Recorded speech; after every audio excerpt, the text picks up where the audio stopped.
MK TV Hindi story. एक गांव में एक अमीर जमींदार रहता था। वह जितना अमीर था उतना कंजूस भी। अपने धन को सुरक्षित रखने का उसने एक अजीब तरीका निकाला था। वह धन से सोना खरीदता और फिर उस सोने को गलाकर उसके गोले बनाकर अपने खेत में एक पेड़ के नीचे गड्ढा खोदकर डाल देता। रोज खेत जाना और गड्ढे को खोदकर सोने के गोलों की गिनती करना उसकी दिनचर्या का हिस्सा था। इस तरह वह सुनिश्चित करता था कि उसका सोना सुरक्षित है। एक दिन एक चोर ने कंजूस आदमी को गड्ढे में से सोना निकालकर गिनते हुए देख लिया। वह छुपकर उसके जाने का इंतजार करने लगा। जैसे ही कंजूस आदमी गया, वह गड्ढे के पास पहुंचा और उसमें से सोना निकालकर भाग गया।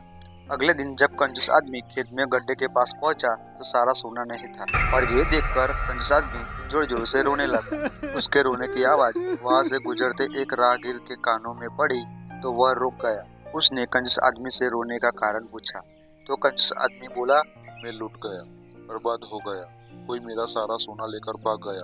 अब मैं क्या करूँगा? सोना किसने चुराया? कब चुराया? कंजूस आदमी आश्चर्य में पड़ गया। पता नहीं कब चोर ने इस गड्ढे को खोदा और सारा सोना लेकर नौजोग्यारा हो गया। मैं जब यहाँ पहुँचा तो सारा सोना गायब था। राहगीर बोला, गड्ढे से सोना ले गया? तुम अपना सोना यहाँ इस गड्ढे में क्यों रखते हो? अपने घर पर क्यों नहीं रखते?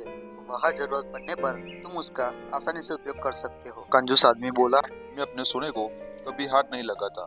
मैं उसे सहेज कर रखता हूँ और हमेशा रखता यदि वो चोर उसे चुरा कर नहीं ले जाता। यह बात सुनकर राहगीर ने जमीन से कुछ कंकड़ उठाए और उस गड्ढे में डालकर बोला, यदि ऐसी बात है तो इन कंकड़ों को गड्ढे में डालकर गड्ढे को मिट्टी से ढक दो और कल्पना करो कि यही तुम्हारा सोना है, क्योंकि इनमें और तुम्हारे सोने में कोई अंतर नहीं है। ये भी किस काम का नहीं है और तुम्हारा सोना भी किस काम का नहीं था। उस सोने का तुमने कभी उपयोग ही नहीं किया, न ही करने वाले थे। उसका होना न होना बराबर था।